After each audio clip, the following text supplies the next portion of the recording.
नमस्कार, मैं हूं सौरभ शर्मा। वक्त हो गया है कुरुक्षेत्र का। आप सबका बहुत स्वागत है। देश में एक बार फिर से इतिहास के साथ हुई छेड़छाड़ और इतिहास को नए सिरे से लिखने की बात शुरू हो गई है। और इतिहास भी खासकर भारत की आजादी का इतिहास। अब यह कोई नई बात नहीं रही कि आरएसएस बीजेपी की विचारधारा से जुड़े लोग यह आरोप लगाते रहे हैं कि आजादी की लड़ाई में एक परिवार और पार्टी के योगदान को बहुत महिमा मंडित करके बताया गया। इससे आगे बढ़कर अब बहस इस बात पर है कि क्या सिर्फ कांग्रेस और गांधी जी के अहिंसक आंदोलन की वजह से ही देश आजाद हुआ। इसमें उन हजारों लाखों क्रांतिकारियों जिन्होंने सशस्त्र आंदोलन करके, उग्र आंदोलन करके अपनी जानें कुर्बान की और अंग्रेज सरकार की नींव हिला डाली, क्या उनका कोई योगदान नहीं है। अक्सर ये आरोप लगते हैं कि महात्मा गांधी, पंडित जवाहरलाल नेहरू के सामने नेताजी सुभाष चंद्र बोस, जिन्होंने आजाद हिंद फौज बनाई, अंग्रेज हुकूमत को उखाड़ फेंकने के लिए दुनिया भर के देशों का समर्थन हासिल किया, उनकी अनदेखी की गई। जितना श्रेय उन्हें मिलना चाहिए था, न वो इतिहास की किताबों में है, न बच्चों की स्कूल की किताबों में है। गृहमंत्री अमित शाह ने एक समारोह में कहा कि इतिहास लिखने वालों ने देश के सामने सिर्फ एक ही नजरिया, एक ही नैरेटिव रखा। अंग्रेज तो चले गए, लेकिन हमारा इतिहास अंग्रेजियत के चश्मे से ही लिखा गया। अमित शाह ने तो यहां तक कहा कि अगर गांधी जी के अहिंसक आंदोलन के साथ साथ उग्र सशस्त्र आंदोलन न चला होता तो देश को आजाद होने में कई दशक लग जाते। इतिहास को तोड़ मरोड़कर हमें सिखाया पढ़ाया जाता रहा, लेकिन यथार्थवादी इतिहास लिखने से अब हमें कोई नहीं रोक सकता। और एक तरफ जहां गृहमंत्री कह रहे हैं कि अब देश में असल इतिहास लिखा जाएगा और पढ़ाया जाएगा, वहीं कांग्रेस पार्टी यह कह रही है कि मोदी सरकार ने तो आजादी के नायकों को भी सियासत में बांट दिया। दिल्ली के लाल किले में 1970 के दशक से एक लाइट एंड साउंड शो होता है जिसमें आजादी की कहानी बताई जाती है, लेकिन इस शौर्य गाथा से देश के पहले प्रधानमंत्री जवाहरलाल नेहरू को ही गायब कर दिया गया। इसके बचाव में आर्कियोलॉजिकल सर्वे ऑफ इंडिया ने यह कहा है कि इतिहास को सटीक तरीके से पेश करने के लिए कुछ परिवर्तन किए गए हैं, लेकिन इसमें गांधी जी भी हैं और नेहरू जी की भी गाथा है। तो पहले आपको हम सुनाते हैं कि आखिर इतिहास को एक बार फिर नए नजरिए से पेश करने की जरूरत क्यों बताई जा रही है। क्या कहा गृहमंत्री अमित शाह ने। आजादी के बाद जिनकी जिम्मेदारी थी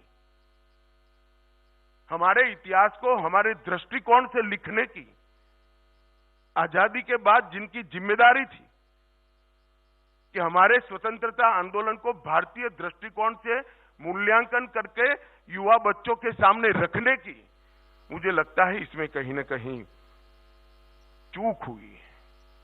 अंग्रेज तो चले गए थे, मगर जो अंग्रेजियत छोड़कर गए थे उसी चश्मे से पढ़कर इतिहास को लिखा गया। एक ही स्टोरी नैरेटिव के अंदर हमारे जनमानस पर हैमर कर कर कर कर इसको प्रस्तापित किया गया है। एक ही दृष्टिकोण जनमानस में शिक्षा के माध्यम से, किंवदंतियों के माध्यम से, इतिहास के लेखन के माध्यम से थोपा गया है। जो दृष्टिकोण थोपा गया है, मैं ऐसा नहीं कहता कि अहिंसक आंदोलन का देश की आजादी में कोई योगदान नहीं है या वो इतिहास का हिस्सा नहीं। वो बहुत मजबूत हिस्सा है और बहुत बड़ा योगदान है अहिंसक आंदोलन का। और कांग्रेस के नेतृत्व में जो मूवमेंट चली, वो मूवमेंट का बहुत बड़ा योगदान है देश की आजादी में, परंतु और किसी का नहीं है, ये नैरेटिव ठीक नहीं है। तो गृहमंत्री अमित शाह ने कहा कि योगदान सबका है, अहिंसक आंदोलन चलाने वालों का भी, लेकिन साथ ही साथ जिन्होंने क्रांतिकारी तरीके से, सशस्त्र तरीके से देश की आजादी के इस हवन में अपनी आहुति डाली, अपनी जानें कुर्बान की, उनके योगदान को भुलाया नहीं जा सकता। और आपको बता दें, इसके जवाब में कांग्रेस पार्टी की तरफ से खास तौर पर लाल किले का, जिसका हम जिक्र कर रहे थे, लाइट एंड साउंड शो होता है, उसका मुद्दा उठाया है। सुप्रिया शनेत जी हैं हमारे साथ, मेहमान भी हैं आज। उन्होंने ट्वीट करके कहा कि जवाहरलाल नेहरू ने सुभाष चंद्र बोस की आजाद हिंद फौज का कोर्ट में बतौर वकील बचाव किया और बाद में भारत में उनके पुनर्वास के लिए लड़े भी। अब लाल किले पर साउंड एंड लाइट शो से यह तथ्य हटा दिया गया, लेकिन इतिहास कैसे बदलोगे, कैसे समझाओगे कि बोस ने नेहरू के नाम पर आईएनए की एक रेजिमेंट का नाम रखा। और ऐसी एक तस्वीर जयराम रमेश ने भी ट्वीट की है, जिसमें नजर आते हैं जवाहरलाल नेहरू, उनके साथ हैं के एन काटजू, तेज बहादुर सप्रू। और यह बताया जा रहा है कि 1945 में जब वो लाल किला जा रहे थे, आजाद हिंद फौज के हमारे स्वतंत्रता सेनानियों का मुकदमा लड़ने के लिए अंग्रेजी अदालत के सामने, तो वो उस वक्त पैरवी कर रहे थे जवाहरलाल नेहरू उनकी। तो ये तथ्य कहां है और क्या इनको झुटलाया हटाया जा सकता है? सुप्रिया शनेज जी, स्वागत है आपका, हमारे साथ जुड़ रही हैं आज। साथ ही हमारे साथ प्रेम शुक्ला जी हैं भारतीय जनता पार्टी से। प्रेम जी, स्वागत है आपका। ओम जी उपाध्याय जी हमारे साथ जुड़ने जा रहे हैं। Om ji Upadhyay director research and administration है ICHR के। राशिद किदवई जी हमारे साथ हैं, जाने माने वरिष्ठ पत्रकार हैं। किदवई से आपका स्वागत है। तो पहले प्रेम शुक्ला जी, आपसे हम शुरुआत करना चाहते हैं। मैं ये खास करके जो बात कांग्रेस पार्टी की तरफ से उठाई गई उस पर आता हूं एक लम्हे बाद, लेकिन पहले जो बात गृहमंत्री अमित शाह कह रहे थे कि इतिहास के नाम पर अंग्रेजियत के चश्मे से हमें एक ही नैरेटिव, एक ही कहानी बताई गई। उन्होंने शब्द इस्तेमाल किया, हमारे जनमानस पर थोपी गई। तो क्या है वो नैरेटिव जिसको अब वो कहते हैं कि यथार्थ के नजरिए से हमें पेश करना होगा? निश्चित तौर पर भारत और भारतीयता को आप जो औपनिवेशिकता और विस्तारवाद के अलंबरदार थे, उनके नजरिए से तो नहीं देखा जा सकता और नहीं देखा जाना चाहिए।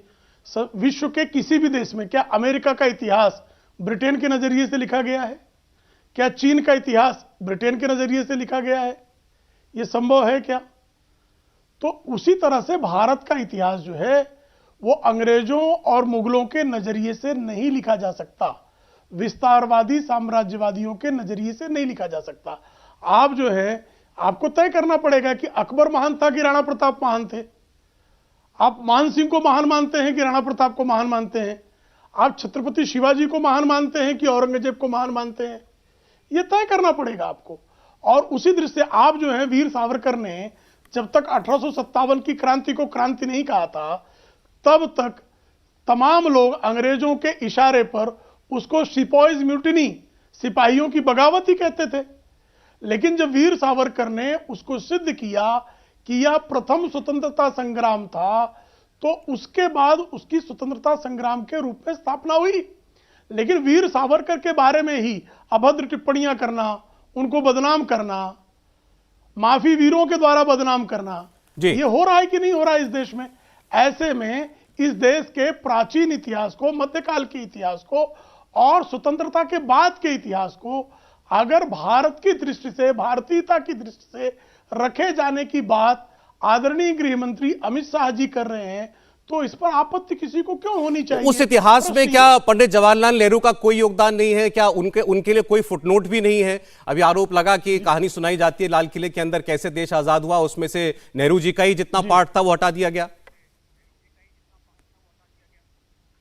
सौरभ जी, बहुत अच्छा प्रश्न है। नेहरू जी भी, जैसा आदरणीय अमित शाह जी ने अपने लाल किले के भाषण में स्पष्टता से कहा कि महात्मा गांधी के नेतृत्व वाले अहिंसा के आंदोलन का भी एक महत्वपूर्ण योगदान रहा।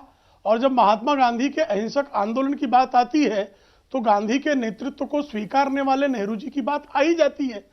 अब आप भूला भाई देसाई की बात मत कीजिए, तेज बहादुर सप्रू की बात मत कीजिए। अब अगर नेहरू जी की बात ही करनी है तो स्वतंत्रता के बाद नेहरू जी के द्वारा, उनकी सरकार द्वारा सुभाष चंद्र बोस के परिजनों की जासूसी कराना और वह सारी जानकारी अंग्रेजों को भेजना, इसको क्या कहा जाए? यह भी तथ्य तो सबके सामने आया है ना कि जवाहरलाल नेहरू नेताजी सुभाष चंद्र बोस के परिजनों की जासूसी करवा रहे थे जी।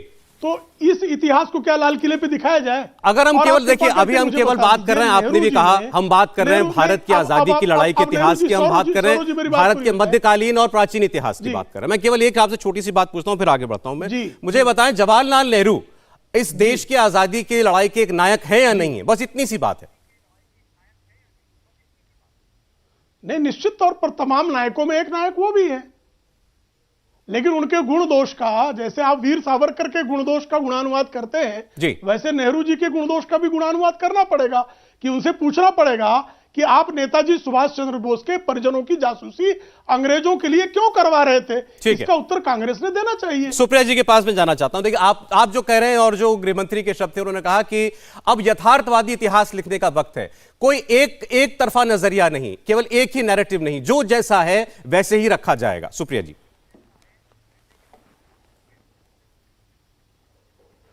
आप सबको मेरा नमस्कार।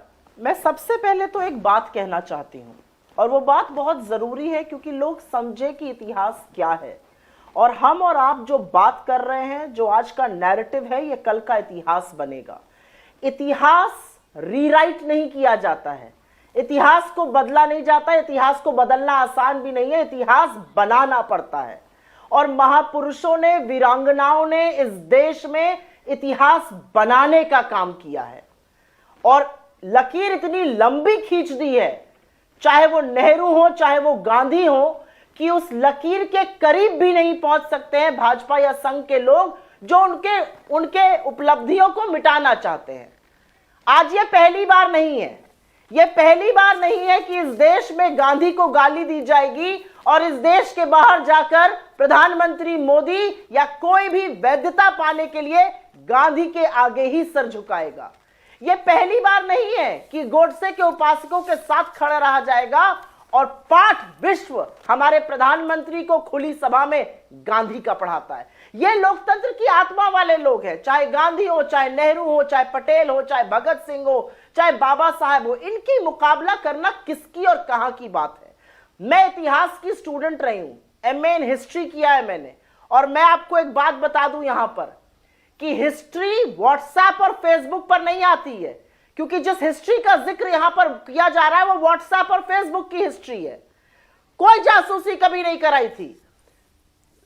बोस जी की लड़की ने ऑन रिकॉर्ड बोला है कि उनकी मां को और उनके परिवार को आर्थिक सहायता भेजते रहे पंडित नेहरू। जब कमला नेहरू की तबीयत बिगड़ी तो सबसे पहले वियना में उनकी बॉडी के पास पहुंचने वालों में सुभाष चंद्र बोस थे। सुभाष चंद्र बोस ने आईएनए में रेजिमेंट्स का नाम गांधी और नेहरू पे रखा। अगर वैमनस्यता होती तो वो ऐसा क्यों करते। और मैं एक बात आपसे यहां पे कहना चाहती हूं, आप लाइट एंड साउंड शो से नेहरू का नाम निकाल देंगे, आप लाइट एंड साउंड शो में गांधी को एक लाइन में समेट देंगे, आप आजादी का अमृत महोत्सव का आईसीएचआर पोस्टर निकालता है, उसमें 8 लोग हैं, 8 लोगों में से एक भी नेहरू नहीं है। नेहरू ने इस देश में 10 साल जेल में बिताए, आजादी के आंदोलन के दौरान अपना सर्वस्व न्यौछावर किया, इस मॉडर्न भारत की नींव रखी और आजाद भारत के पहले प्रधानमंत्री बने। क्या उनकी एक तस्वीर आईसीएचआर के पोस्टर में आजादी के अमृत महोत्सव में नहीं आ सकती थी? लेकिन मैं वही कहती हूं, आप ये सब करिए, ये छोटे मन से ये तुच्छ किए हुए काम है। महापुरुषों के योगदान को आप इतिहास से मिटा नहीं सकते, और इतिहास इमारतों से नहीं इरादों से बनता है। ठीक है सुप्रिया जी, इरादे बुलंद कीजिए सुप्रिया जी। ठीक है, जैसे अभी आपने इनके बारे में कहा कि ये छोटे मन से कुछ हरकतें करके इतिहास को बदलना चाहते हैं। इतिहास बदला नहीं, बनाया जाता है, ठीक बात है। लेकिन यही आरोप आप पर लगाते हैं कि आप भी एक तरफा इतिहास बताते हैं। अभी आपने कहा नेहरू जी ने 10 साल कारावास में बिताए, बिल्कुल ठीक बात है, ये रिकॉर्ड की बात है, इतिहास की बात है। ऐसे याद दिलाया जाता है वीर सावरकर भी 10 साल काला पानी की सजा में रहे। उन सावरकर के योगदान के लिए कहीं कोई जगह नहीं। कांग्रेस पार्टी के किताबों में, या कांग्रेस पार्टी जिस हमें जो इतिहास बताती है, उनके लिए शब्द है माफी वीर। इसलिए है सौरभ जी, इसका भी बहुत सिंपल सा कारण है। चाहे गांधी हो, चाहे नेहरू हो, चाहे पटेल हो, चाहे भगत सिंह हो, जिन्होंने कहा मैं लिखना तो इश्क चाहता हूं, लिख इनकलाब जाता है, ऐसी मेरी कलम हो गई। इन लोगों ने कभी अंग्रेजों के सामने घुटने टेककर माफी नहीं मांगी। इन लोगों ने अंग्रेजों का सामना किया और इस देश को आजादी दिलाई। चाहे चंद्रशेखर आजाद हो, और चाहे भगत सिंह हो, चाहे नेहरू हो, चाहे बोस हो, चाहे गांधी हो, चाहे पटेल हो।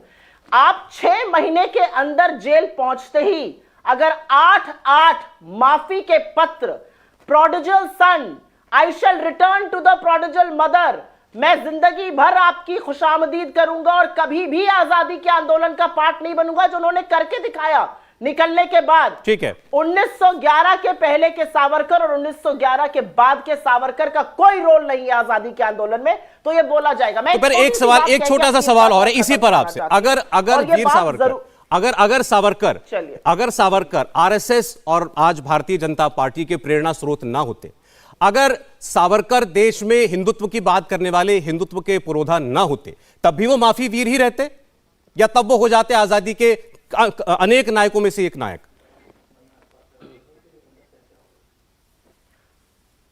सौरभ जी, या तो आपने मेरी बात सुनी नहीं, या शायद मैं कह नहीं पाई जैसे कि आपको समझ में आए। हमारा सावरकर जी से कोई निजी झगड़ा नहीं है। 1911 के पहले वो जरूर कुछ देश हित की बात करते रहे होंगे। 1911 के बाद उन्होंने अंग्रेजों के आगे घुटने टेके और 8-8 बार माफी मांगी। ये एक मैटर ऑफ रिकॉर्ड है जिसमें उन्होंने ये तक, उनको जिंदगी भर अंग्रेजों की पेंशन मिली, वो जिंदगी भर रत्नागिरी में रहे। उन्होंने कहा कि मैं आजादी के बाद वो जिला तक नहीं छोड़ूंगा। क्या बात है आप लोग करते हैं। और मैं एक बात और बता दूं, यहां पर किसी का किसी से झगड़ा नहीं है, लेकिन आजादी के आंदोलन में जिन लोगों ने 1 मिनट का योगदान नहीं दिया और आजादी के बाद 52 साल तक तिरंगे को अशुभ कहकर लहराया नहीं, जब वो इतिहास बदलने की कोशिश करते हैं तो समझ में आता है लकीर बहुत लंबी है। चले ठीक, उसके कहीं ओमजी उपाध्याय जी जुड़े हमारे साथ, एक बार उनके पास फिर से भगत सिंह की याद दिलाऊंगी, लिखना तो इश्क चाहता हूं लिख इनकलाब जाता है, लिखना तो इश्क चाहता हूं। देखिए भगत सिंह की बात भी गृह मंत्री अमित शाह भी अपनी बात जब कह रहे थे उसमें वो भगत सिंह जी का ही नाम ले रहे थे और वो कह रहे थे कि भगत सिंह जी को भी वो स्थान नहीं दिया गया हमारे इतिहास की किताबों में जो मिलना चाहिए था। केवल अहिंसक आंदोलन से हमको आजादी नहीं मिली, गांधी जी नेहरू जी के आंदोलन का बहुत योगदान है, लेकिन ऐसे कितने और हैं जो जिनके नाम भी हम नहीं जानते और जिन्होंने अपनी जानें कुर्बान कर दी। 2000 सौरभ जी, मैं यही पूछना चाहती हूं आपसे, क्या हिंसा की बात करना 2023 में इतने वॉलेटाइल विश्व में सही बात है? इसका जवाब गृह मंत्री के पद पर बैठे हुए अमित शाह जी को जरूर देना चाहिए। आजादी के आंदोलन में सबका कंट्रीब्यूशन था। आपने शायद क्लास बंक किया हो और आजादी नहीं पढ़ी हो अमित शाह जी, हमने खूब पढ़ा। चलिए अच्छा ठीक, एक मिनट, सावरकर जी के बारे में भी पढ़ा था कि उनकी ओम जी उपाध्याय देखिए जो भगत सिंह गृह मंत्री जी, सुप्रिया जी एक मिनट, आप जरा ओम जी के पास जा रहा हूं। प्रसाद बिस्मिल के लिए भी पढ़ा। गृह मंत्री ये कह रहे हैं कि देश को केवल एक नजरिया बताया गया इतिहास का, और हम आज थोड़ा सा अगर अभी स्पेसिफिक बात करें तो केवल आजादी की लड़ाई की बात करते हैं फिलहाल। और उन्होंने कहा कि ये जो अहिंसक आंदोलन था और जो जिस अहिंसा के आंदोलन की वजह से आज दुनिया भर में भारत को, महात्मा गांधी को लोग जानते हैं, पूजते हैं, मानते हैं, उसका योगदान है, लेकिन साथ ही साथ बाकियों का भी योगदान है जिन्होंने सशस्त्र आंदोलन चलाया। आरोप लग रहा है इस सरकार पर कि नेहरू जी के नाम को मिटाना चाहती है और बीजेपी आरएसएस कहती है कि सावरकर कभी स्वीकार नहीं है जो 10 साल कारावास में रहे और इतना कठोर कारावास शायद किसी और ने नहीं भोगा। क्या ये दोनों एक साथ एक किताब में नहीं हो सकते? जी बिल्कुल। एक तो ये कि आजादी की लड़ाई कम से कम 10 धाराएं आजादी की लड़ाई के लिए काम कर रही थी, आजादी की लड़ाई में शामिल थी, अपना सर्वस्व न्यौछावर कर रही थी। लेकिन दुर्भाग्य है कि हमने किसी एक धारा पर ओवर इम्फेसिस किया, एक धारा पर फोकस किया। कतई आजादी की लड़ाई केवल अहिंसक तरीके से लड़ी गई हो ऐसा नहीं है।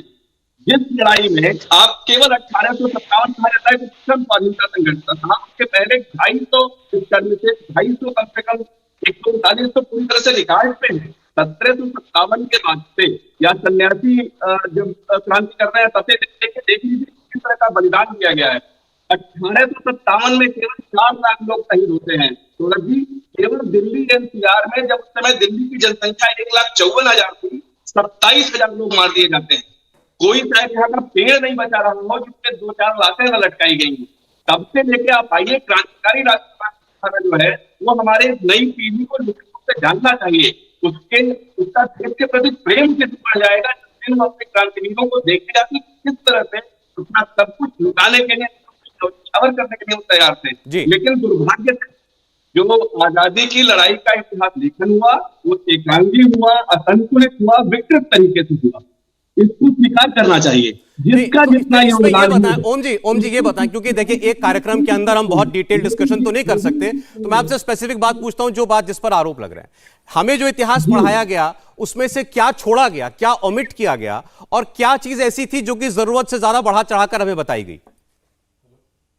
बिल्कुल मैं वही बात कह रहा हूं। आप देखेंगे तो कांग्रेस लेड जो आंदोलन है वो उसको बहुत विस्तार दिया गया है। उसके बरक्स आप आदिवासियों का आंदोलन देखिए, किसानों का आंदोलन देखिए, मजदूरों का आंदोलन देखिए, क्रांतिकारी राष्ट्रवाद की धारा देखिए, और सबसे ज्यादा जो पूरी सभी आजादी की लड़ाई की धाराओं को जहां से वैचारिक खाद पानी मिल रही है वो सांस्कृतिक राष्ट्रवाद की जो धारा है वो एकदम सिरे से दरकिनार कर दी गई। इसलिए जो या रनिंग क्रेडिट एक लाइन में जिन चीजों को बहुत विस्तार से हमारे जिनको पढ़ने से हमारे विद्यार्थियों में गौरव जागृत हुआ, देश प्रेम उनमें बढ़ता, वो दरकिनार कर दिया गया। हमें दूसरा ही नैरेटिव बता दिया गया। इसलिए जिन लोगों का बलिदान है, आप सुभाष चंद्र बोस के केवल जीवन को देख लें, अगर सुभाष चंद्र बोस और उनके आईएनए के इतिहास को ठीक से पढ़ाया जाए तो आप देखिए ना, पूरा नैरेटिव शिफ्ट हो जाएगा। वो जानते थे, वो कहते थे कि आजादी की लड़ाई केवल हम नहीं, तो आप कहना चाहते हैं कि नेताजी सुभाष बोस के योगदान को, उनकी कर्मठता को जो है वो जितनी जगह मिलनी चाहिए थी वो नहीं मिली है? जी निश्चित रूप से मैं तो मानता हूं कि नहीं मिली है। और इस तरह के बहुत सारे, पूरी क्रांतिकारी राष्ट्रवाद की जो धारा है, आप अभी मेरे से पूर्णता जी बोल रही थी महोदया, पूछिए ना उनसे, दिल्ली विश्वविद्यालय के पाठ्यक्रम में अभी कुछ समय पहले तक उनको आतंकवादी कहकर पढ़ाया जाता रहा है। क्या ये उचित है? क्या हमारी पीढ़ियों को यही बताया जाना चाहिए? क्रांतिवीरों को जिन्होंने अपना जीवन न्यौछावर कर दिया, सौरभ जी, पूरे देश में जानने का अधिकार है, नई पीढ़ी को जानने का अधिकार है कि वास्तव में आपने जो बात की अभी मैं केवल और कोशिश कर रहे हैं कि आपकी आवाज थोड़ी और साफ आए, हम तक बीच बीच में थोड़ी डिस्टर्ब हो जाती है। मैं एक बार जरा राशिद जी के पास जाना चाहता हूं। राशिद जी ने हर एक विषय पर, कई किताबों के लेखक तो वो हैं ही, कई विषयों पर आपकी जानकारी और रिसर्च भी है, और उसमें मुझे यकीन है कि इतिहास भी जरूर होगा। राशिद साहब, जब बात आती है कि इतिहास हमको ठीक से नहीं पढ़ाया गया, तो फिर हम कई पीढ़ियों के साथ अन्याय की बात सोचने लगते हैं कि भाई ऐसी कौन सी बात थी जो हमें गलत पढ़ाई गई, या जो चीज हमें जाननी चाहिए थी वो क्या हमें बताई ही नहीं गई। आज ये कहा जा रहा है, और जब भी खास तौर पर वाजपेयी जी की सरकार के दौरान भी इस किस्म के आरोप लगाया करता था विपक्ष, तब का विपक्ष, कि ये इतिहास को बदलना चाहते हैं, पाठ्यक्रम बदलना चाहते हैं, आज भी इस किस्म के आरोप लग रहे हैं। तो ये आरोप जायज हैं या उनकी कोशिशें ठीक हैं?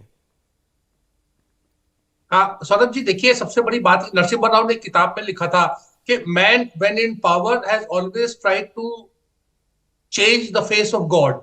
तो ये तो धर्म और आस्था की मान्यता थी। वो तमाम यही बातें तकरीबन राजनीति में होती है। अगर हम इतिहास को राजनीतिक चश्मे से देखेंगे तो हमेशा हम इतिहास में हमें इस तरह का गुणा भाग करते रहेंगे कि हमारा एक समुदाय विशेष या वर्ग विशेष या एक राजनीतिक दल का, उसको एक किसी चीज को लेकर के एक सुखद एहसास होगा, और किसी को लगेगा कि उसको जो इतिहास में जो जगह मिलनी चाहिए थी वो नहीं मिली। दरअसल इतिहास भी एक तरीके का एक साइंस है, एक उसके पैरामीटर्स होते हैं, तथ्यात्मक बातें होती हैं, विवेचना होती है, तमाम चीजों का वर्णन होता है। भारतीय इतिहास के बारे में हम बात करें तो समस्या सिर्फ ये आती है कि अगर हम महात्मा गांधी को एक उसका सेंटर पीस आजादी की लड़ाई के बारे में माने या ना माने, अगर आप मानेंगे तो वो तमाम उसके इर्द गिर्द जितनी चीजें हैं वो आपको अच्छी या बुरी लगेगी, ये डिपेंड करता मान्यता। अगर आप महात्मा गांधी के महत्व को आप हटा दें तो तमाम चीजें, तो सुभाष चंद्र बोस का भी जो जितने मामले हैं वो दरअसल सारे महात्मा गांधी से, क्योंकि उनकी वैचारिक एक उनसे मतभेद था, जो हिंसा और अहिंसा का जो महात्मा गांधी ने उसके बारे में पूरा प्रचार प्रसार किया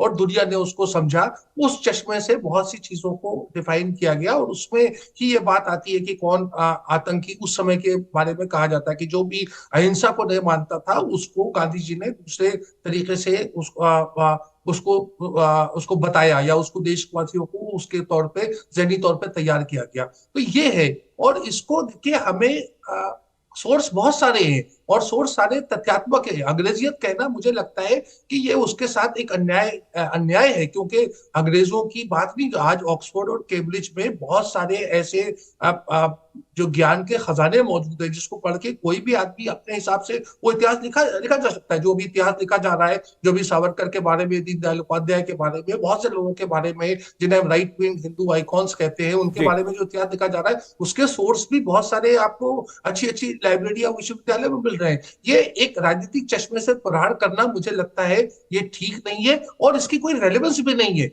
आज 21वीं सदी में गांधी और या जवाहरलाल नेहरू और सुभाष चंद्र बोस के क्या मतभेद थे, क्या मामले थे, उससे हमारे और आपके जीवन पर क्या असर पड़ेगा। देखिए, एक आखिरी बात मैं कहना चाहूंगा सौरभ, देखिए history of India is very different from story of India. Story of India में बहुत सारे किस्से कहानी आ सकते हैं जिसको आप पेश कर सकते हैं। हिस्ट्री एक मजबूत चीज होती है, उसकी नींव होती है, उसके आधार होते हैं, उसके तथ्य होते हैं। उन दोनों चीजों को अगर हम क्लब करेंगे तो हम ना इधर के रहेंगे ना उधर के रहेंगे। ठीक है सर, मेरे ख्याल में बात जो है वो ज्यादा इस ओर नहीं है कि किसके साथ मतभेद थे, वैचारिक मतभेद थे, किसकी अप्रोच क्या थी। बात इतनी है कि क्या हमारी आजादी की लड़ाई में जिसका जो कंट्रीब्यूशन हो वो उस अनुपात में उसके बारे में हमें बताया गया, नहीं बताया गया। क्योंकि बार बार भी एक आरोप और लगता है कि हमें हमारी मॉडर्न हिस्ट्री में या मिड मिडीवल हिस्ट्री में जो बताया जाता है कि हमारे ऊपर जितने आक्रमण हुए उसके बाद जो लोग यहाँ आकर के बसे, उसमें मुगलों का जितना वर्णन है उनसे पहले का किसी का नहीं है। उनसे पहले के जो हमारे नेटिव, जो हमारे यहीं के राजा महाराजा जो होते थे, वो कितने वर्षों तक उन्होंने अपना साम्राज्य बनाया। आज गृहमंत्री ने यह भी कहा कि मुगलों से पहले किसी का साम्राज्य पूरे भारत में था ही नहीं, ऐसा बताया जाता है। उन्होंने कहा मैं 20 ऐसे साम्राज्य बता सकता हूं जो मौजूद रहे मुगलों से पहले, लेकिन उनके बारे में ना कभी बताया जाता है और ना कभी कोशिश भी की गई कि बच्चे उसके बारे में जाने। तो क्या उनका यह आरोप जो है ये किसी पर जानबूझकर गलत इतिहास पढ़ाने का है? एक छोटा सा ब्रेक लेते हैं यहां पर, चल लौटते हैं। आजादी को 75 बरस हो गए और हमारे देश में बहस चल रही है कि आजादी के नायकों को न्याय मिला, क्या उनके योगदान को सही मायनों में वो जगह मिली हमारे इतिहास की किताबों में, हमारे स्कूलों कॉलेजों की टेक्स्ट बुक्स के अंदर उनके योगदान को पढ़ाया जा रहा है ठीक तरीके से या नहीं? आज ये बताया जा रहा है कि बहुत से ऐसे क्रांतिकारियों के नाम शायद हम जानते भी नहीं जिन्होंने अपने सर्वस्व कुर्बान कर दिया। इसका आरोप लगाया जा रहा है पूर्व के इतिहासकारों पर कि अंग्रेजी चश्मे से उन्होंने इतिहास रखा और उसको बदलने की जरूरत है या सही इतिहास बताने की जरूरत है। और दूसरी ओर आरोप आज कांग्रेस पार्टी हो या विपक्ष, उनकी तरफ से लग रहा है कि असल इतिहास को तोड़ा मरोड़ा जा रहा है और इतिहास बनाया जाता है, गढ़ा नहीं जाता। इतिहास आप बदल नहीं सकते, जो है उसको वैसा बताइए। हमारे साथ मेहमान बने हुए सुप्रिया श्रीनेत जी, प्रेम शुक्ला जी, ओमजी उपाध्याय जी और राशिद किदवई साहब।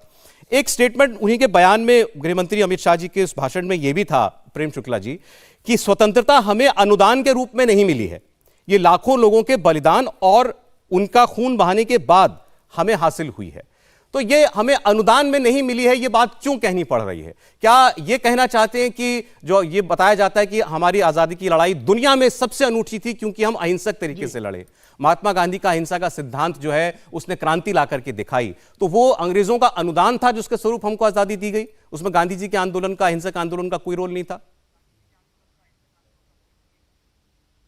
देखिए, बिल्कुल अनुदान में नहीं मिली, यही तो कह रहे हैं आदरणीय अमित शाह जी। यही कह रहे हैं कि देखिए, जैसे अभी भी इतिहासकार हम लोगों के बीच में एक उपन्यासकार बैठे हुए हैं, 2 पत्रकार हैं और एक इतिहासकार हैं। उपन्यासकार और पत्रकार की तुलना में इतिहासकार की इतिहास की समझ को मुझे लगता है बेहतर प्रामाणिक माना जाना चाहिए। और वो इतिहासकार आदरणीय उपाध्याय जी कह रहे हैं कि 10 धाराएं स्वतंत्रता आंदोलन की न्यूनतम 10 धाराएं थी। उन 10 धाराओं में से एक धारा, वो संभवतः महत्वपूर्ण धारा भी कह सकते हैं, उसमें महत्वपूर्ण धारा जो है वो जो है अहिंसक आंदोलन का था। लेकिन आप जब आप कांग्रेस की बात करते हैं, वीर सावरकर पर अंग्रेजों के करीब जाने की बात करते हैं, तो आप ये भी कहिए ना कि सुप्रिया श्रीनेत बताएं कि 28 दिसंबर 1885 को जब कांग्रेस की स्थापना हुई थी, तो कांग्रेस की स्थापना का उद्देश्य क्या अंग्रेजी हुकूमत की सेवा करना था कि नहीं था? और 1912 तक अंग्रेजों के सचिव ही जो है कांग्रेस के महासचिव होते थे कि नहीं होते थे? 1946 में जवाहरलाल नेहरू जी ने अंग्रेजों की महारानी के नाम पर शपथ ली थी कि नहीं ली थी? ये तथ्य है कि नहीं है? इसे मैं कुछ तोड़ मरोड़ रहा हूं क्या? 28 दिसंबर 1885 को कांग्रेस की स्थापना अंग्रेज सरकार की सेवा करने के लिए हुई थी और आज भी वो आप जो है 28 दिसंबर 1885 का कांग्रेस की स्थापना का घोषणा पत्र आज भी उपलब्ध है आर्काइव्स में, उसे मैं कुछ तोड़ मरोड़ नहीं रहा हूं। और अब जब आप वीर सावरकर पर बात करते हैं, वीर सावरकर जिस संत्रास में रखे गए, आज भी मैं आपको चुनौती देता हूं, श्रीमान राहुल गांधी 1 सप्ताह अगर उस सेलुलर जेल के उस कोठरी में रह लें, वो लौट कर इटली के पासपोर्ट के अलावा हिंदुस्तान का पासपोर्ट भूल न जाए तो मुझे कहना। 1 सप्ताह मेरी चुनौती है। जिन तरह से वीर सावरकर को संत्रास देते हुए सेलुलर जेल में जैसे, और उसको अंग्रेजों जैसे ही कांग्रेस की सरकार आई 2004 में, उस सेलुलर जेल से वीर सावरकर की नाम पट्टिका हटा दी। इससे अधिक घृणित कार्य क्या हो सकता है? आप कहते हैं वीर सावरकर माफी वीर है, फिर तो पंडित जवाहरलाल नेहरू माफी वीर क्यों नहीं है? 1923 में नाभा जेल में सिर्फ 1 सप्ताह उनको रख दिया था, उसके लिए पंडित जवाहरलाल नेहरू और उनके पिता पंडित मोतीलाल नेहरू दोनों अंग्रेजों से माफी मांग आए थे। तो इस आधार पर क्या जवाहरलाल नेहरू को माफी वीर कहा जा सकता है? नहीं कहा जा सकता। उनके योगदान का भी मूल्यांकन किया जाएगा, वैसे वीर सावरकर के भी जो योगदान है उसका मूल्यांकन किया जाएगा। कांग्रेस के जो चश्मा है, उस चश्मे से इतिहास को देखने की जो परंपरा है कि 1947 से पहले भारत था ही नहीं, नेहरू जी ने भारत बना दिया, डिस्कवरी ऑफ इंडिया। अरे भारत पहले से ही मौजूद था महाराज। नेहरू जी आपके जन्म के 10,000 साल पहले भी भारत के मौजूद होने के वैज्ञानिक चलिए, ठीक और है, प्रेम शुक्ला जी। ऐतिहासिक प्रमाण है। आप क्या डिस्कवरी करेंगे? चलिए, ये एक विषय अलग हो गया। सुप्रिया जी मेरे ख्याल से सावरकर के बारे में काफी कुछ कह चुकी हैं, लेकिन जो बात अभी प्रेम शुक्ला जी ने 2 बार दोहराई और गृहमंत्री के स्टेटमेंट में वो भी था कि कहीं भी ये नहीं कहा कि नहीं अहिंसक आंदोलन का रोल नहीं था या नेहरू जी का रोल नहीं था। बिल्कुल था, लेकिन उसके अलावा बहुत लोग थे। सबको श्रेय जाए। सुप्रिया जी। सबसे पहले तो मैं ये बोलना चाहती हूं कि बहस का एक स्तर होना चाहिए, और मैं कांग्रेस की राष्ट्रीय प्रवक्ता होने के साथ साथ चेयरपर्सन सोशल मीडिया और डिजिटल प्लेटफॉर्म्स हूं। मेरा अपना मानना है कि मैं इनकी टुच्ची बहस पर नहीं उतरूंगी जहां पर ये इटली पासपोर्ट और इस तरह की बदतमीजी करने लगते हैं। टुच्चापन आप मैं कर तो रही इनको हैं। आगे अच्छा, प्रेम शब्द जी, ठीक है, आपने कहा, उन्होंने सुना, आप जवाब आप पर शब्द देंगी जो ना। है आप पैदा बीच में कर मत बोलिए। मैंने अच्छा, टुच्चा बीच नहीं में मत कहा, बोलिए। मैं इनको टुच्ची कहूं क्या? अच्छा, ठीक मैं है, इनको पर्सनल टुच्ची कहूं, कमेंट अच्छा ना लगता करें। है। अच्छा, ठीक है प्रेम। ये जो चलिए, अहंकार है ठीक। इनकी जो अच्छा, अपशब्द चलिए, ठीक है, है। जो गटर संस्कृति की उत्पाद चलिए, है ठीक ये, हो गया प्रेम जी, उसका बराबर। चलिए आगे बढ़े, महाराज। इससे आगे बढ़ते हैं। चलिए, ठीक। किसी के लिए अपशब्दों का प्रयोग नहीं करना चाहिए। ठीक, ठीक है, मैं भी ठीक। कर सकता हूं, लेकिन ठीक है मैं प्रेम महिलाओं शुक्ला का जी। सम्मान करता नहीं, हूं। छोड़ें इस बात को मैं यहीं पे। गटर संस्कृति से उत्पन्न हम नहीं हुआ एक हूं। बड़े गंभीर विषय पर बात कर रहे हैं, प्लीज थोड़ा सा आगे बोलिए सुप्रिया जी। Saurabh ji, for the record, आपके शो में भाजपा के प्रवक्ता ने मुझे एक महिला को गटर संस्कृति से उत्पन्न कहा है और टुच्ची का। ये मैं रिकॉर्ड पे आपका रखना चाहती हूँ। आप इसको रखना आपका चाहिए है। शो में या ना रखना आपने चाहिए। टुच्चा ये कहा, भाजपा मैं का गटर असली संस्कृति चाल की चरित्र बात चेहरा कहूंगा। है। अब मैं आगे इस तरह बढ़ती चलिए, हूं। ठीक है प्रेम और शुक्ला आगे जी, बढ़ना प्रेम शुक्ला जी चाहिए। हो गई मेरे ख्याल से बात आपका खत्म। इससे वक्त आगे बढ़ते दिखाई दे रहा हैं, है। इसी चीज को थोड़े दोहराते रहना, इससे आगे बढ़ रहे हैं। चलिए आगे बात कर रहे हैं। Walk out of the show. चलिए आगे बात कर रहे हैं। सुप्रिया जी अपनी बात करेगा की, ये आदमी तो मैं शो से जा सकती हूँ, आप इनके साथ शो कर अपनी बात कहिए। बदतमीजी करने आता है ये टुच्चा। बकवास ना करें। देखिए फिर अरे सुप्रिया जी यहाँ बात इसको खत्म कर देना प्लीज। आप भी छोड़ दीजिए ना यहाँ पर इस बात को। नहीं, ये बदतमीजी पर्सनल रिमार्क से आगे बढ़ गए हम लोग, आगे बढ़ चुके हैं। अच्छा प्रेम शुक्ला जी, मैं ये कह रहा हूं कि जो बात हो गई इसको यही ड्रॉप कर दें। अभी हम लोग जिस विषय पर थे उस पर बात करते हैं केवल आगे, और उसी पर रहें प्लीज। ठीक, ओके प्रेम शुक्ला जी, मैंने कहा कोई इसका कोई अंत नहीं होता, क्योंकि इसलिए जो हो गया उसको पीछे छोड़िए, आगे बात कर रहे हैं बस। बोलिए सुप्रिया जी। अमित शाह के वक्तव्य ने इस देश के सामने एक मूल सवाल खड़ा कर दिया है, और वो मूल सवाल यह है कि क्या गांधी को राष्ट्रपिता कहना आज गलत है? क्योंकि अमित शाह जी का तो यह कहना है कि गांधी बहुत सारे महानायकों में से एक थे। अरे महात्मा गांधी वो थे जिसने मार्टिन लूथर किंग को प्रेरणा दी, जिसने नेल्सन मंडेला को प्रेरणा दी, जिसने इस देश को अहिंसा और धर्म का पाठ पढ़ाया, जिसने राम को आत्मसात किया और जिसको आपके गोडसे ने मार डाला, वो महात्मा गांधी थे। और महात्मा गांधी के इस देश की सबसे बड़ी पहचान भी गांधी है, और गांधी के आगे नतमस्तक होकर ही आपको राजनीतिक वैधता भी मिलती है। आप आज गांधी पर प्रश्न उठा रहे हैं, वो गांधी जिसके लिए कहा गया ना खड़ग बिना ढाल, साबरमती के संत तूने कर दिया कमाल, आप उस पर प्रश्न उठा रहे हैं। क्या बात करते हैं ये लोग? ये वही लोग हैं जो गोडसे के साथ खड़े रहते हैं, दिल से माफ नहीं कर पाते हैं। ये वही लोग हैं जिन्होंने सांसद ऐसे लोगों को अपने बगल में बना के रखा है जो गांधी को क्या क्या गंदी गालियां देते हैं। ये वही लोग हैं जो महात्मा गांधी को अपशब्द कहने वाले लोगों को गिरफ्तार नहीं करते। ये गांधी की बात करेंगे हमसे, पहली बात। दूसरी बात, और ये बड़ी इंपॉर्टेंट बात है, आज बोस बाबू की बात हो रही है, और जब बोस बाबू की बात होगी तो यह सवाल भी उठेगा कि 1945 में इसी लाल किले में जब आईएनए का ट्रायल शुरू हुआ, तो चाहे वो काटजू जी हो, चाहे भूलाभाई देसाई जी हो, चाहे जवाहरलाल नेहरू जी हो, उन लोगों ने अपने अपने वकीलों के कोट सालों बाद पहले कि आईएनए में बोस बाबू की आर्मी का डिफेंड किया जा सके लाल किले पर। आप उसके बारे में क्या कहिएगा? आप नेहरू को उसमें से निष्कासित कर दीजिएगा?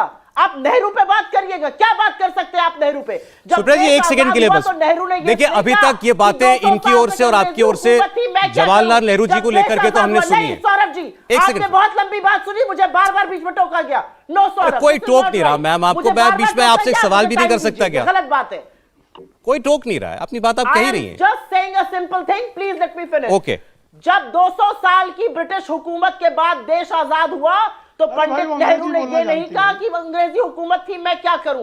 पंडित नेहरू ने इस देश में आईआईटी, एम्स, आईआईएम्स, तमाम Bhabha atomic research institute, ISRO ऐसी स्थापना करी। एक इंस्टीट्यूट बताइए जो आपने बनाया हो सिवाय हम दो और हमारे दो की सरकार चलाने के अलावा। चलिए ठीक है। और हमारा फ्रीडम मूवमेंट सिर्फ गांधी और नेहरू की बात नहीं थी। हमारा फ्रीडम मूवमेंट एक सोशल रिफॉर्म मूवमेंट था।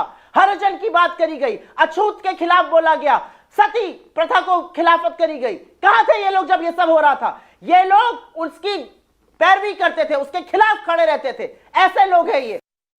मैं ये कह रहा था आपसे कि नेहरू जी को लेकर के इनके विचार कोई छुपे हुए नहीं है, जग जाहिर हैं। अभी इस शो में भी काफी कुछ शुरुआत कही, अपने बयान में कही थी प्रेम शुक्ला जी ने, और आपकी ओर से आरोप आज ही लगाया गया है कि नेहरू जी की स्मृति को मिटाना चाहते हैं ये। मेरा सवाल यह है कि क्या आपने कहा ये गांधी को भी भूलना चाहते हैं? महात्मा गांधी राष्ट्रपिता हैं, आपने कहा ये महात्मा गांधी को भी अनेक नायकों में से एक नायक मानते हैं। महात्मा गांधी को वो प्रेरणा स्रोत या उस महानायक का दर्जा ये लोग नहीं देते जो देश आज तक देता आया है। गृहमंत्री का भाषण मैंने सुना, उसमें गांधी जी का नाम लेकर के तो ऐसा कुछ नहीं कहा गया था। आप ये कहते हैं कि ये गांधी जी को भी नहीं मानते? मुझे नहीं पता आपने गृहमंत्री का भाषण सुना और कितना समझा। जब गृहमंत्री ये कहते हैं कि अहिंसा के बल पर ही सिर्फ हमें आजादी नहीं मिली, तो वो बहुत सारे महानायकों की कतार में गांधी को भी खड़ा कर देते हैं। मुझे लगता है कि आने वाली नस्लें, जो आइंस्टाइन ने कहा था वो सच है कि ऐसा एक हाड़ मांस का पुतला कभी अर्थ पे था, कभी धरती पे था, ये यकीन नहीं कर पाएंगी। गांधी वो है जिसने विश्व को अहिंसा और शांति का पाठ पढ़ाया, और आज हम उसी अहिंसा और शांति पर चलिए मैं जवाब ले रहा हूं। क्या मतलब ये था? क्या देश के गृहमंत्री ये कह रहे हैं कि गांधी जी की भूमिका भी बढ़ा चढ़ाकर बताई गई है? ओम जी, नहीं, कतई नहीं। देखिए, ऐसा बिल्कुल नहीं है। गांधी को कतई नकारा नहीं जा सकता और ऐसा कोई ऐसा प्रयास नहीं कर सकता। आपको याद होगा 2019 में अभी गांधी की 150वीं जयंती गांधी जी की जब मनाई गई पूरे देश में, तो किस तरह से सभी जगह सारा विमर्श हुआ और सारी चर्चा हुई। कतई ऐसा नहीं है। मुझे पता नहीं सुप्रिया जी का स्रोत क्या है ये बात कहने का, या उनकी मंशा क्या है, मैं नहीं जानता। नहीं, वो ये कह रही है कि जब ये कहा जाएगा कि अहिंसक आंदोलन केवल एक धारा थी, पूरा का पूरा आंदोलन केवल अहिंसा की धारा पर चलकर हमें आजादी दिलाने के लिए नहीं बना था, तो उसमें ये साफ है कि आप कह रहे हैं कि केवल गांधी जी अकेले नहीं थे, बहुत सारे लोग थे। और जी बिल्कुल, मैं वही आ रहा हूं कि गांधी जी की कीमत मैं तो दूसरा सवाल पूछ रही हूं सौरभ जी। गांधी की पुण्यतिथि पर जब गोडसे अमर रहे ट्रेंड होता है, तो अच्छा ठीक है सुप्रिया जी, अभी हम इतिहास और इतिहास की किताबों की बात कर रहे हैं। एक मिनट प्लीज, उसमें आज की बातें छोड़िए। अभी चूंकि हम लोग ये बात कर रहे हैं, क्या नैरेटिव है उसकी? ये इतिहास का ही हिस्सा है। मैं एक छोटी सी, ये इतिहास का ही हिस्सा है। मैं अपने देश के श्रोताओं को, जनता को, दर्शकों को एक छोटी सी घटना बस 1 मिनट में आपको बताऊं। पीपी चक्रवर्ती जब बंगाल के राज्यपाल थे, वहां के चीफ जस्टिस थे, उस समय क्लेमेंट एटली जो 1945 से लेकर 1951 तक जिस समय हमारे देश को आजादी मिली, उनका बंगाल आगमन हुआ था। दोनों के बीच बातचीत होती है, वो बातचीत रिकॉर्ड पे है, आप उसको पढ़िए, बहुत इंटरेस्टिंग बातचीत है। पीवी चक्रवर्ती उनसे पूछते हैं क्लेमेंट एटली से कि क्या कारण था कि आपने भारत को आजादी दे दी। 1960 तक का आपके पास श्वेत पत्र था, आपने क्विट इंडिया मूवमेंट 1942 का दबा दिया था, सारी मतलब इस तरह की बहुत सारी परमाणु शक्ति संपन्न हो गए थे, द्वितीय विश्व युद्ध में आपकी अच्छी खासी आप ठीक ठाक थे। क्या कारण था कि आपने आजादी दी? उन्होंने कहा कि वैसे तो बहुत सारे कारण हैं, लेकिन जिस कारण को मैं सबसे ज्यादा महत्वपूर्ण मानता हूं वो है नेताजी सुभाष चंद्र बोस और उनकी आजाद हिंद फौज। आज चूंकि नेताजी पे विमर्श होना था, इसलिए बात दर्शकों को जरूर जाननी चाहिए। वो कहते हैं कि नेताजी सुभाष चंद्र बोस और उनकी आजाद हिंद फौज। फिर उनसे प्रति प्रश्न होता है, पीवी चक्रवर्ती फिर पूछते हैं कि नेताजी 1933 के बाद से बाहर चले गए थे, आपने बाहर निकाल दिया था, 41 में फिर आपने देश निकाला दे दिया, 45 से वो लापता हो गए थे, फिर आप ऐसा क्यों कह रहे हैं? उन्होंने जो बात कही वो बहुत महत्वपूर्ण है। उन्होंने कहा कि नेताजी और उनकी आजाद हिंद फौज के 60-65 हजार सैनिकों ने इस पूरे देश में जिन सैनिकों के दम पर हम यहाँ शासन करते थे, उनके अंदर क्राउन के प्रति आस्था खत्म कर दी थी। इसलिए हमको खुद नहीं पता था कि कौन सी बंदूक जिनके ऊपर हम भरोसा करते थे वो हमारी तरफ मुड़ जाएगी। सुप्रिया जी, मेरे पास समय बिल्कुल नहीं है जी, ठीक है जी, मुझे 1 मिनट का मौका चाहिए। सुप्रिया जी, अभी आपकी बात तो वैसे प्रेम शुक्ला जी को मौका मिलना चाहिए था, उनके पास जाने का भी मौका नहीं है मेरे पास। मैं धन्यवाद करूंगा आप लोगों का जुड़ने के लिए।